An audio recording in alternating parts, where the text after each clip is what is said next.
Olá, querida amiga, olá, querido amigo. Bem-vindos a um novo formato de partilhas e reflexões de consciência, desenvolvimento pessoal, meditação, de libertação, de cura. Iniciamos hoje o formato de podcast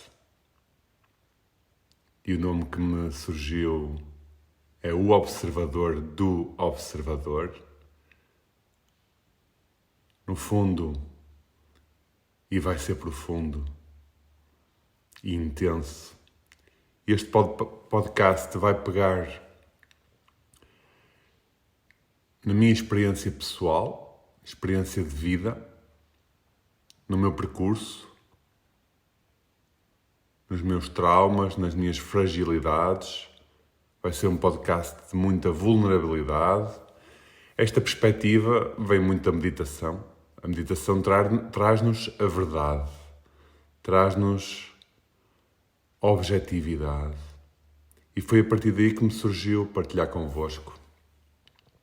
E o observador do observador remete para o ator que vivencia essas catarses, esses traumas, esses desafios, essas crises, essas dúvidas, essas superações também. E remete para o observador, que é o que está aqui agora a falar, que consegue olhar para essa história com uma narrativa, transmitindo o que é que eu senti, já com esta distância, em alguns momentos, e convidando a fazer uma reflexão e um autoquestionamento e um questionamento para vós, para todos, algo mais universal, mais abstrato até, para que sirva a cada um a minha experiência pessoal, sirva a cada um esta narrativa e um contexto de quem é espectador e que sirva a cada um as questões que eu próprio vou levantar dessas experiências, nomeadamente experiências pessoais. Nós somos poder e autoridade máxima quando falamos da nossa experiência pessoal. A nossa verdade, a nossa percepção é sempre válida e sempre inquestionável. E isso também é um convite. E percebendo que o storytelling e a partilha têm muita riqueza para algumas pessoas, porque sentem que não estão sós, porque podem ver a forma como eu tive que superar e ainda continuo.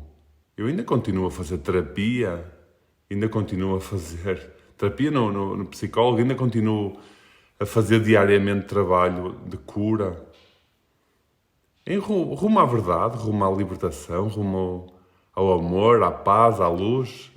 É um caminho eterno e infinito. Até o último suspiro estamos sempre. E muitas vezes é um jogo do gato e do rato.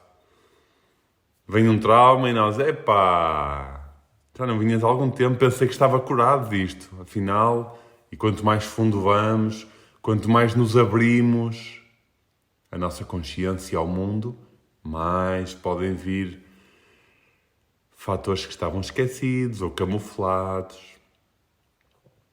E às vezes é surpreendente, porque vamos mais a fundo e as coisas às vezes doem ainda mais. É um pequeno paradoxo, mas a lei da proporcionalidade diz-nos isso. Quanto mais amas, mais estás vulnerável. O teu espectro de vida, da experiência de vida, aumenta. Começa a alargar, até que não tem limites. E é isso que se vê muito, as pessoas mais rígidas, com um caminho muito bem definido, com um controlo do máximo que fazem, do mínimo do seu dia-a-dia, da sua exposição. Há tanto receio à exposição. Tem uma visão mais curta, mais estreita, e uma forma de estar. E nota-se isso no movimento do corpo, na forma como falam. Há ali um padrão, parece que não saem dali. Está tudo em controle, não se expõem.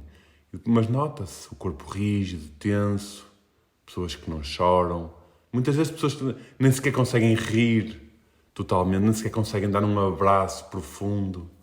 Vivem muito na separação do eu, do meu mundo e do resto do mundo. E muitas vezes, a maior parte das vezes, é inconsciente. É inconsciente porque ainda não despertaram para esta expansão de consciência. O medo, as inseguranças, o controlo, mantém-nas reféns. E eu também tenho muita coisa que ainda controlo, tento controlar e deixo cair e levo cabeçadas e bato com a cabeça na parede e continuo a sorrir. Agora, a forma de lidar com isto, que é o que eu vos convido, a forma de lidar com isto tem sido muito diferente. Eu vou-vos falar de relações complicadas ou fases de relação complicada que tive com a minha mãe, fases de relação complicada que tive com o meu pai, dificuldades existenciais, questões permanentes, capas que eu vestia, que reconheço tão bem que vestia, e momentos de muita solidão. Então este podcast é um podcast muito mais privado, é muito pessoal, é muito íntimo. E eu vou partilhar convosco. Pode servir para vos conectar à vossa verdade. Ouvirmos a verdade do outro pode nos ajudar a reconhecer e conectar a nossa verdade. Então o observador do observador vai ter este papel micro do ator que fala na primeira pessoa, esta verticalidade, parte terrena até à parte mais divina, este papel micro até à amplitude de um papel mais macro, de observação, de distanciamento, de alargamento de perspectivas e muitas questões. E na proposta hoje, e possivelmente a minha ideia até com estes podcasts é colocá-los no Patreon, para quem acompanha o trabalho no YouTube ou no Instagram, para quem vem aos nossos eventos. Este podcast vai ser mais íntimo, então possivelmente vou colocar no Patreon e para quem quiser mesmo ver, contribuir e assumir esse compromisso e essa ligação. E não está tão aberto a curiosos, não é? É para quem quer fazer trabalho, como nós dizemos. Do the work. Ok, eu quero fazer trabalho, eu quero que esta pessoa me ajude a fazer trabalho. Com a sua história, com as suas reflexões. E sentir, eu não estou sozinho. E começo, depois desta introdução, e obrigado por estares aí. Eu faço isto porque transborda. Há um momento em que transborda. Há momentos em que ficamos só para nós, em que é fundamental, temos que fazer o trabalho, e depois há fases, e são fases, é tudo cíclico. Mais uma lei universal, a ciclicidade, como as ondas do mar. E nós temos esses ciclos também desta forma, temos ciclos momentâneos, ciclos diários, ciclos ligados à natureza, mas também ciclos de recolhimento e ciclos de partilha. Ciclos de ficar e ciclos de ir para o mundo. E neste momento o ciclo está-me a transbordar de partilha.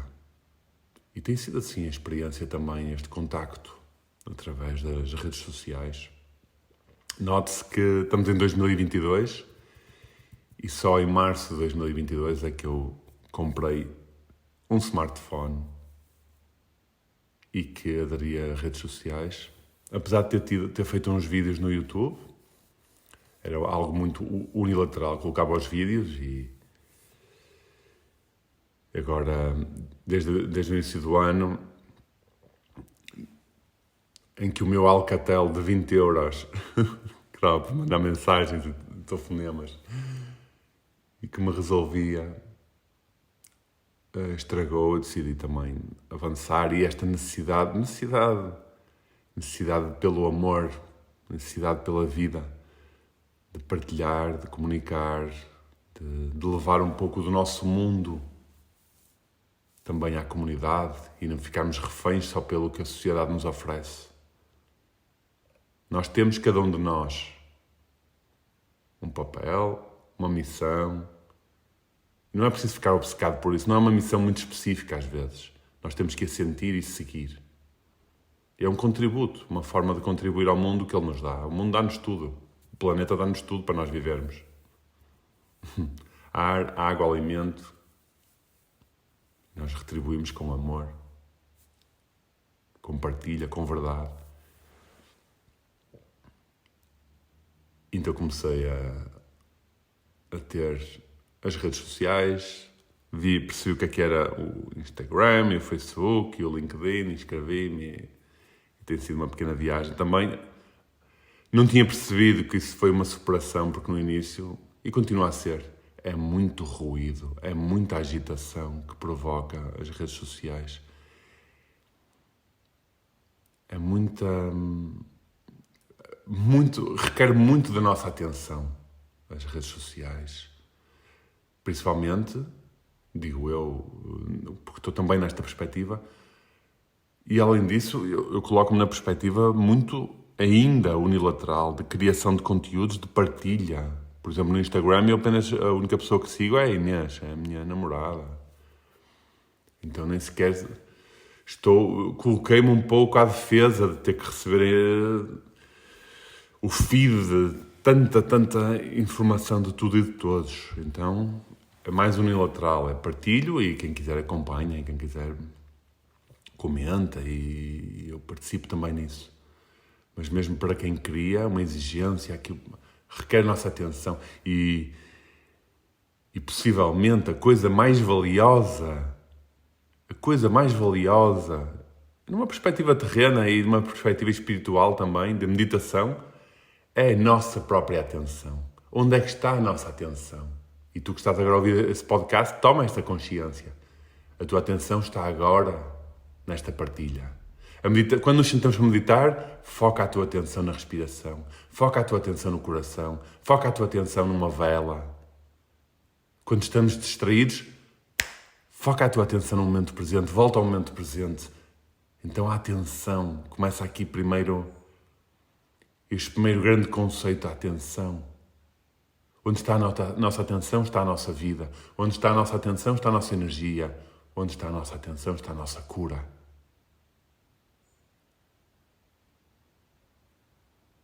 E dia após dia, momento após momento, percebemos onde é que está a minha atenção. Onde é que eu quero que esteja a minha atenção. Possivelmente vou abordar este assunto e, como estão a ver, o podcast vai ser assim um free flow, mas está-me a fazer sentido. Então vou começar pela experiência pessoal quando tinha 10, 11 anos, que foi uma experiência que só recentemente é que eu percebi o impacto que isso teve. Foi porque, por bênção, eu tive uma infância muito feliz, muito alegre, de muito apoio, de muito carinho, Aliás, eu posso dizer que as únicas memórias que eu tenho de infância são de alegria, felicidade, amor, regozijo, encantamento pela vida. Então, possivelmente, por isso mesmo é que o trauma, no sentido aqui leve ainda, mas aquele impacto que tive aos 10, 11 anos, que foi a primeira vez que eu senti, eu não posso ser quem eu sou. Eu, afinal, isto tem regras. Eu não posso ser quem eu sou, livremente. E foi porque eu chorava. Eu chorava bastante, mediante um caso de pressão, seja na escola, seja no futebol, seja uma resposta difícil da minha mãe. Quando eu sentia assim pressão, eu chorava. E às vezes chorava para comigo, outras vezes chorava em público. E foi ao chorar em público, foi no futebol, porque há 30 anos havia muito menos escolas de futebol. Aliás, só se começava a jogar futebol federado, que foi o meu caso. Penso que aos 9 ou 10 anos. Agora começa-se talvez aos 5. Então, aquilo era competição. E eu sentia aquela pressão e chorava. E naturalmente o que é que acontecia? Os miúdos comentavam e gozavam de certa forma, ou criticavam. E eu percebi. E foi ao sair para a sociedade cada vez mais, não é? Para alargar. Agora estou num clube de futebol, estou noutro contexto, outro tipo de pressão. Não era só a casa, a escola e os vizinhos. E na escola ainda não se sentia pressão das notas, com 10 anos. Pelo menos eu não sentia. Então, aquela pressão da competição, eu percebi, eu não posso chorar no meio de um jogo. Eu comecei a chorar no meio de um jogo, não era num treino, era no meio de um jogo porque errei um passe, ou porque o adversário tirou uma bola, ou porque o treinador reclamou. Eu não me lembro bem o que é.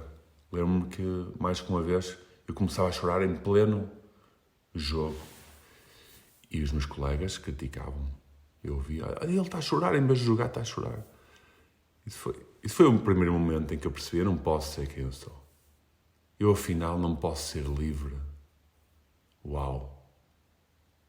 E o que é que isso me fez? Fez-me fechar ainda mais. Fechar e tentar compreender o porquê. Mas principalmente fez-me criar barreiras. Ok, eu não posso chorar mais. Eu não posso chorar mais. Eu vou ter que criar aqui umas carapaças, uns escudos para ser forte. Eu tenho que ser forte. Isto é ser fraco. Chorar é ser fraco. Grande conceito que me ensinaram. Grande conceito. Estou a ser um pouco irónico agora. Porque foi isso. Ninguém me ensinou que se podia chorar. Na escola.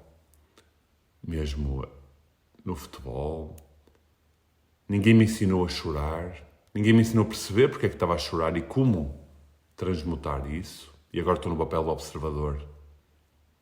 E no papel do observador, que eu te convido também a adotar.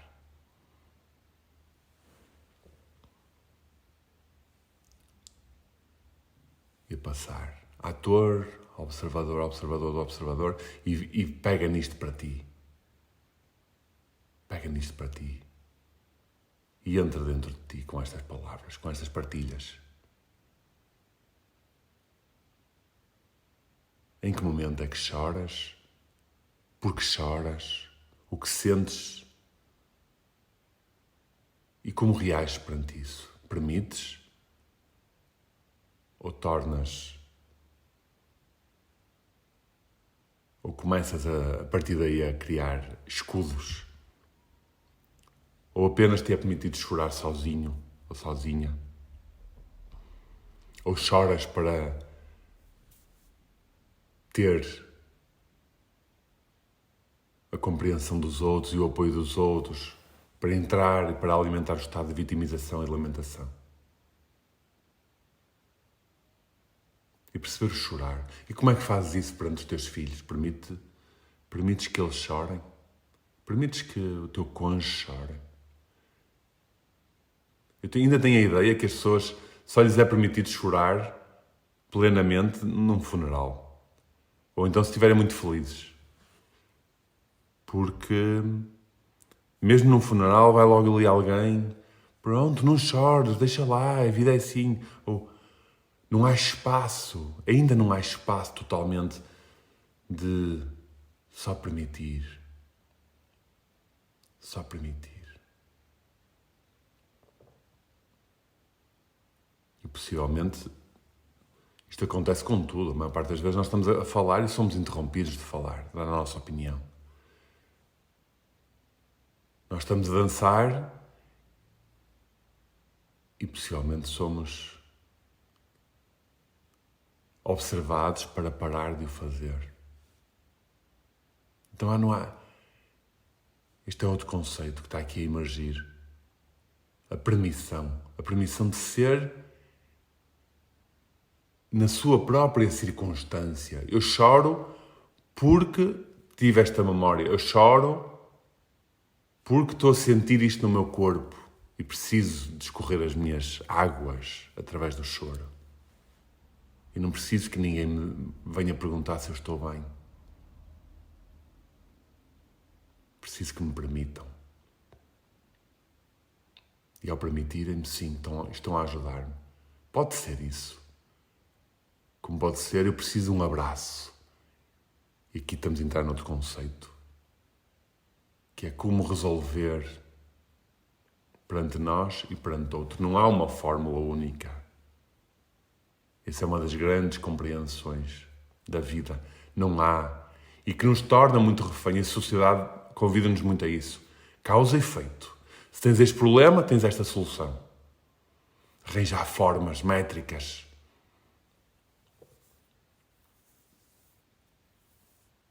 Foi assim muito que eu fui aprendendo. Para um problema, uma solução. E agora o que eu vejo é uma relação de 1 para N. Um problema, infinitas soluções. Ou de N para N. N problemas, N soluções. Mas também, possivelmente, para vários problemas pode haver a mesma solução. Então, no fundo, compreende-se que em cada momento, em cada questão, em cada choro, a solução pode ser diversa.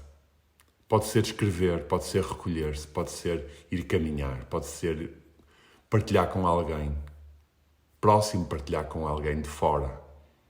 Pode ser saltar, dançar, pode ser ir fazer desporto e soltar, lavar as águas também pela água do suor. O choro é um convite para as águas se moverem dentro de nós. E esta é uma compreensão que é importante. O elemento água que há em nós, que está em ação. E que estamos numa purga, numa lavagem, numa purificação. Então, por favor, que nos seja permitido chorar. Agora, nós podemos fazer o nosso trabalho. Podemos investigar para não entrarmos em padrões. Porquê é que eu estou a chorar? Podemos investigar. Quando for oportuno. Não tem que ser no processo, durante o processo. Durante o processo é para chorar. É para libertar. É para curar. E podemos fazê-lo complementarmente. Podemos potenciar isso até.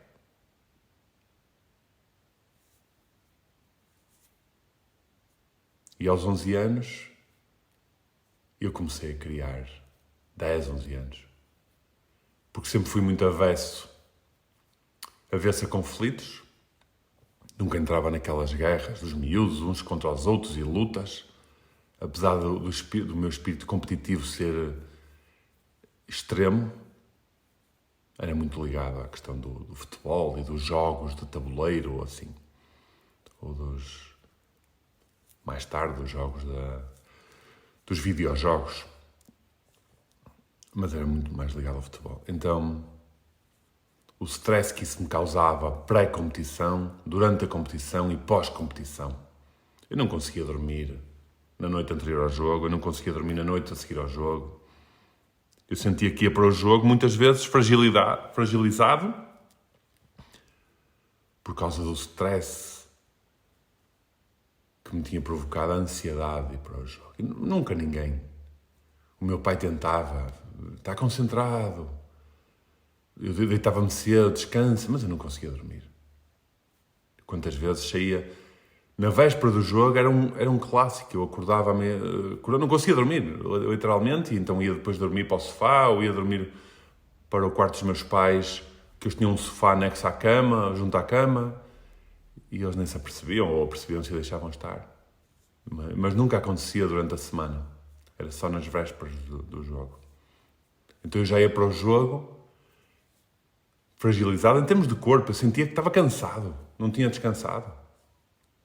Então há aqui o autoconceito que ainda nos serve hoje. A pressão que gera stress que gera ansiedade que nos gera pouco descanso, e depois o fator que nos gerou o stress inicial, que é essa pressão, que foi uma competição, que foi uma prova. Nós, em vez de estarmos mais fortes para a prova, porque não sabemos gerir essa ansiedade, ou eu não sabia na altura, e agora ainda estou a aprender, possivelmente,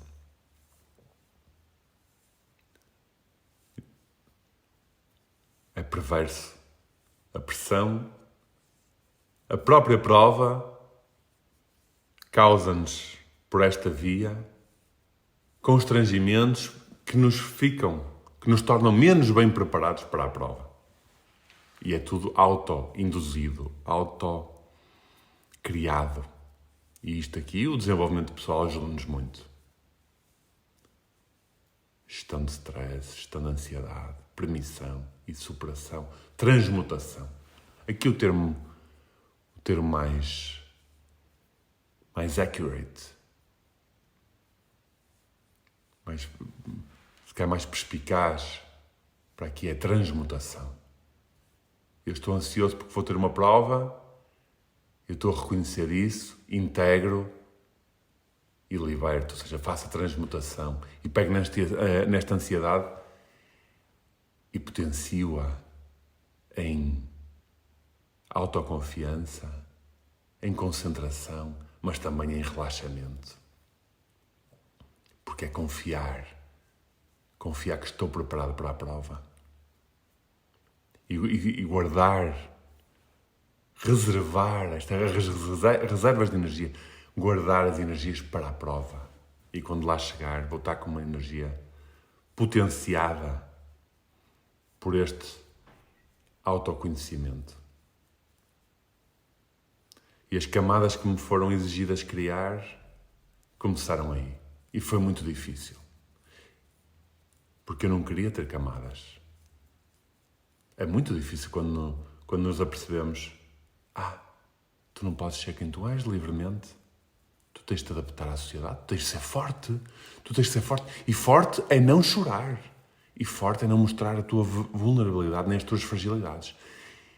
E a maior parte das pessoas, adultos, ainda acredita que ser forte é não chorar, é não mostrar as fragilidades, é não se expor, é não expor as suas fraquezas. Forças e fraquezas. Ouve-se muito também na gestão.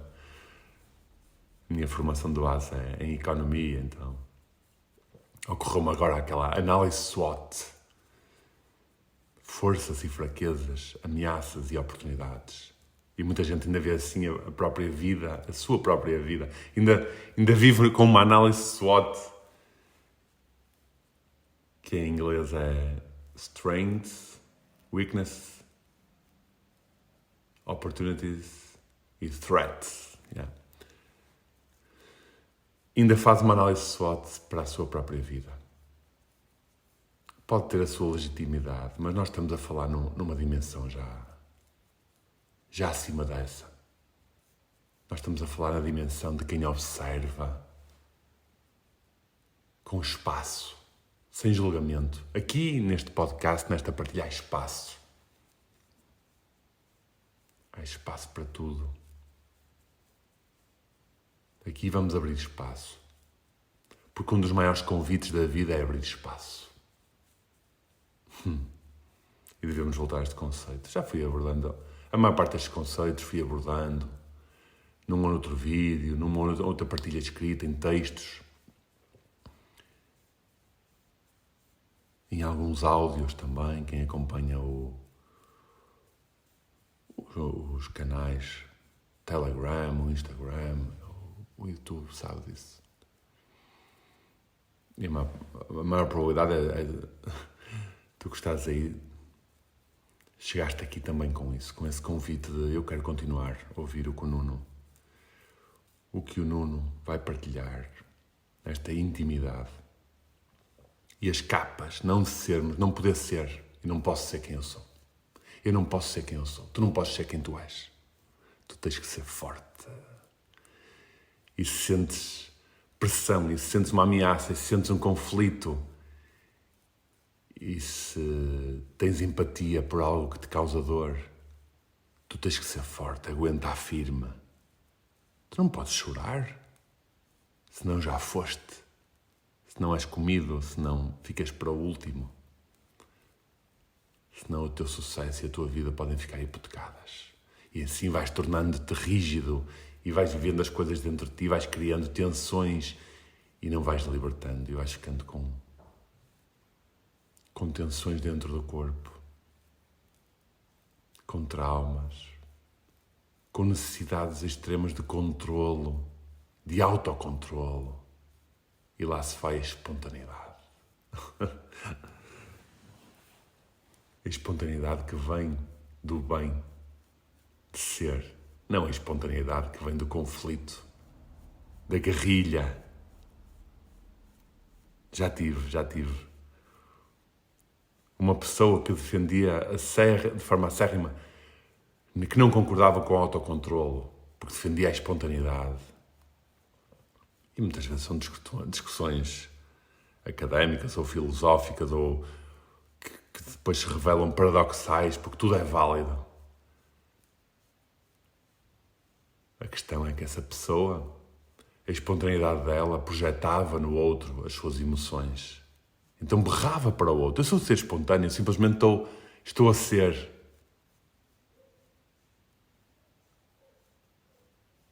Então projeta no universo, mas filtra em ti o que vais transmitir ao mundo.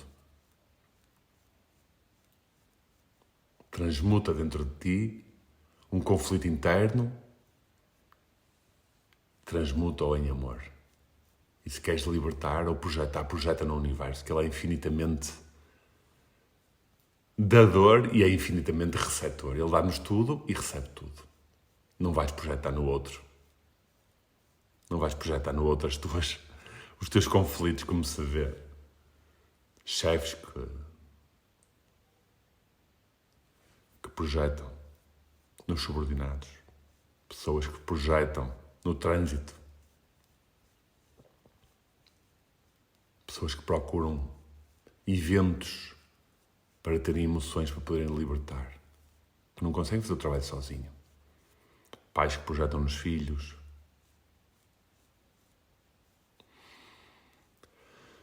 E muita gente projeta nos políticos em algo assim mais distante.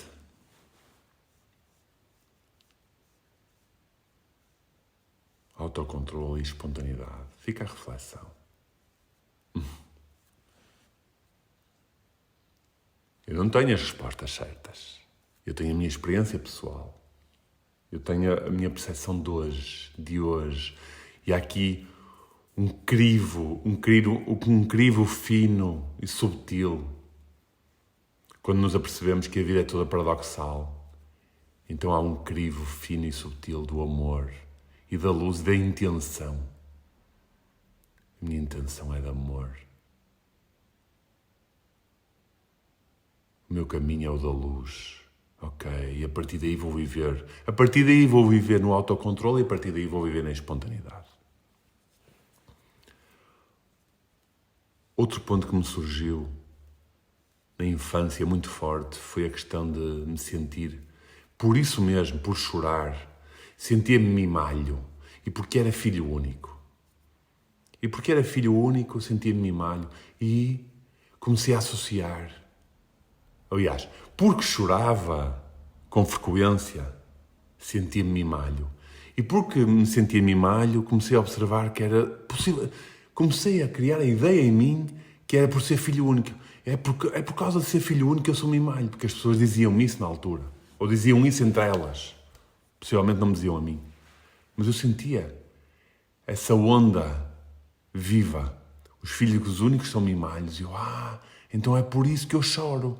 porque sou filho único, então sou mimalho, então choro mais. Então, a partir dos 8, 9 anos, comecei a pedir aos meus pais, insistentemente, um irmão. Porque seria esse irmão que me ia deixar, que me ia resolver. Porque eu ia deixar de ser filho único, ia deixar de ser mimalho, ia deixar de chorar, estava pronto.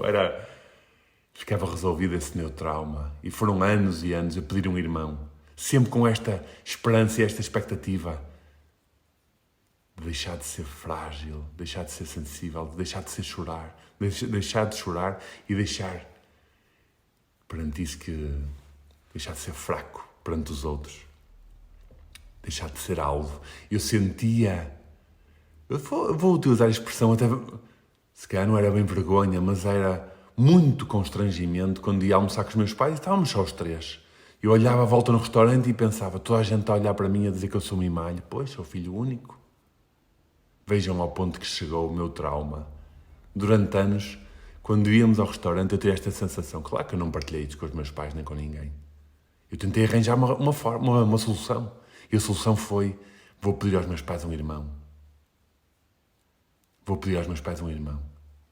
E era por egoísmo, era para eu me safar de ser filho único e com isso de me safar de ser mimalho, frágil, de chorar e de ser alvo de crítica dos outros, de uma etiqueta.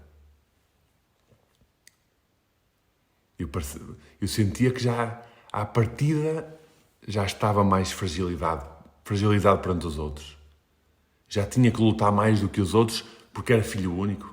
E o filho único tinha que mostrar mais do que os outros porque era isso, era mimalho, demais. E durante anos, e só partilhei isto com a minha irmã e com os meus pais há poucos meses. Porque a minha investigação com a meditação, com a terapia, os meus processos de cura nestes muitos anos, só recentemente me trouxeram esta verdade objetiva. Eu sabia disso. Eu só tive que recordar. Aliás, este é um dos mais fortes conceitos que a consciência nos dá. É só recordar. É só recordar o amor. É só recordar a paz. É só recordar a união. É só recordar. É relembrar. E por isso é que se faz muito trabalho de regresso à criança interior, por exemplo. Então, eu queria um irmão para solucionar este meu trauma e durante anos, a minha mãe diz que foi a partir dos 18 anos que eu não me calava, ano e ano, dia após dia, a pedir um irmão. E chegou aos 15 anos, ou 14 ou 15, a minha mãe disse-me, ou vais conseguir ter um irmão até aos 15 anos, ou aos 16, talvez 16. 16 era aquela idade pré-18, não é? Já era quase uma fase, a fase última da adolescência. Eu acho que ela disse 16, que se não der, não deixa dessa possibilidade que ela depois ia fazer uma operação para deixar de poder ter. E a minha irmã nasceu, foi-me dito isso. Vais ter uma irmã com 15 anos. Ela nasceu quando eu tinha quase 16. E ainda hoje a minha mãe disse que foi por pouco. E só recentemente é que eu lhes disse. Então vejam lá mais um conceito que nasce aqui. Um trauma forte gerou a semente ou o fruto mais potente da minha vida atualmente, que é a minha irmã. A minha irmã que mais tarde, quando eu tinha 20, em todos os meus anos 20, e depois vou de chegar lá, possivelmente noutro podcast, ou noutro episódio, em que eu dizia que era ela que me salvava a vida. Isto foi literal, durante vários anos. Eu dizia aos meus amigos, ela salva-me a vida porque eu não consigo. Eu quero acompanhar o crescimento dela, eu quero ver o que é que ela se vai tornar. Eu quero participar no crescimento dela, na vida dela. Então ela salvou-me a vida durante muitos anos. Uma fase posterior. Aqui o ponto-chave é um trauma um trauma forte em que eu me sentia humilhado, fragilizado permanentemente. Eu sentia-me frágil. Eu partia de uma premissa, de uma base mais frágil do que todos os outros, só porque era filho único. Vejam as histórias que a minha mente, que eu nem sei bem onde é que ela foi criar isto. Possivelmente olhava à volta e via que também os outros filhos únicos também eram mais mimalhos. Talvez. Não sei. Isto ficou enraizado em mim. E nós temos tantos traumas que ficam enraizados em nós e nós temos que os curar, reconhecendo. Por isso a convite é medita, investiga, escreve e cura, liberta, integra, liberta, cura. Tudo. Vamos deixar de viver camuflados. Foi muito interessante partilhar isto com a minha irmã, partilhar isto com os meus pais. Eles não sabiam. E depois perceber isso com um brilho nos olhos, um sorriso sem limites, um sorriso sem limites, uma gargalhada sem fim. Perceber que foi este trauma que gerou.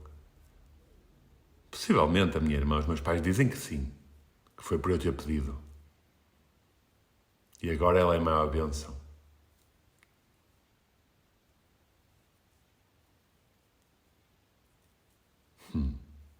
É interessante. E aqui há outro conceito que nos é convidado a entender, que é, em cada adversidade, é um trampolim para outra dimensão de cura. Em cada fragilidade, é um trampolim para uma dimensão de maior conexão com o divino, de maior conexão para a felicidade, de maior conexão ao amor. Então, como é que cada um de nós gera as suas adversidades? Como é que cada um de nós olha para os seus traumas? Como é que cada um de nós olha para os conflitos que ainda sente hoje, seja promovidos pela sociedade, por um vizinho, por um colega de trabalho, pelo cônjuge, por um filho? A sociedade permanentemente está-nos a convidar para crescer, para expandir. E o que é que nós fazemos perante isso? Culpamos os outros? Fechamos-nos cada vez mais? Ou olhamos para esta adversidade? E uma adversidade pode ser simplesmente em casa alguém guardar uma coisa num sítio que nós achamos que devia ser noutro. E nós sentimos dentro de nós, outra vez. Eu não aprendo, parece que não aprendo, não é aqui que se guarda, é ali. E como é que vamos reagir perante isso? Em amor? Em mais paciência, mais tolerância? Como é que vamos comunicar isso? Esse é o grande convite diariamente. E estamos a falar de uma perspectiva muito terrena. Porque nós também erramos. Nós também provocamos isso nos outros, permanentemente. Então é só existir. E nós, ao existir, somos alvo. Os chamados triggers, os gatilhos de conflito interno, e também provocamos isso nos outros. Atenção, basta existirmos. E muitas vezes a intenção, não é a intenção. Nós dizemos uma palavra com uma boa intenção e a pessoa interpreta de outra forma porque tem uma história por trás daquela palavra, ou daquela frase, ou daquele tom de voz. E depois vive a sua história.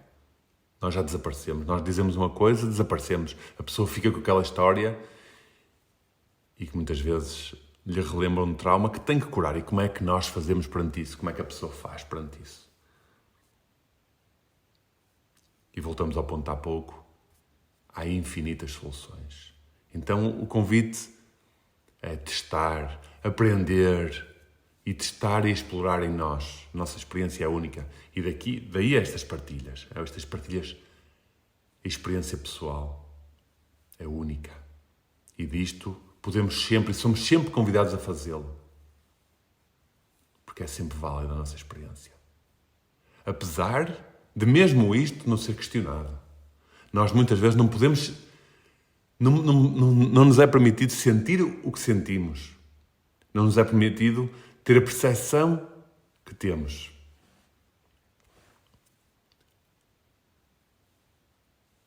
Perante o que tu me estás a dizer, eu estou a sentir isto.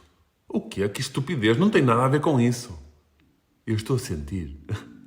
Não é questionável. Não há aqui direito a ser questionável. Se é isto que eu estou a sentir, vamos partir a partir daí. Seguimos a partir daí. Não vais questionar o que eu estou a sentir. Se esta é a minha percepção da realidade, isso não é questionável. Seguimos a partir daí. Podemos partilhar as nossas percepções da realidade. A mesma realidade tem infinitas percepções, mediante cada cabeça, cada mente, cada história. A mesma situação tem infinitos sentimentos, mediante cada ser que observa a história, que participa na história. E aqui vem mais outro conceito, que é a infinitude de perspectivas, de sentimentos, de percepções, que é permitido. E nós temos esse papel. Nós que queremos que nos seja permitido sentir o que sentimos, temos esse papel de permitir que os outros sintam o que sentem. E às vezes é muito confuso. Como é que perante isto que eu te estou a dizer, tu estás a sentir isso? E nós somos muitas vezes convidados a pedir desculpa. Não era isso, não era essa a minha intenção. Ok. Mas foi esse o impacto que tiveste em mim, o efeito. Ok. Então nós perdoamos-nos a nós próprios, porque sabemos que a nossa intenção é pura, e ficamos no outro. Ok, eu estou aqui para ti. Queres falar um pouco disso? Porquê é que te sentes assim? O que é que isso te transmite? Como é que vais lidar perante isso?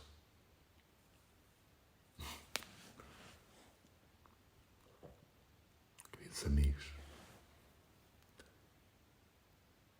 eu considero que, como primeiro episódio do podcast,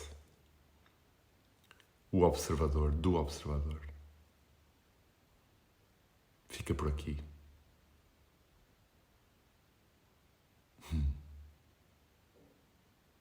Está aqui tudo. Esta é a única promessa. Possivelmente nem sequer a posso fazer. Está aqui tudo. Dou tudo. Dou tudo. Neste momento. Põe tudo o que és, no mínimo que fazes.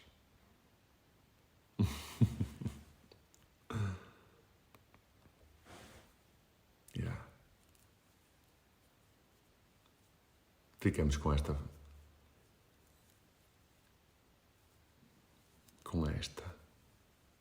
do mestre.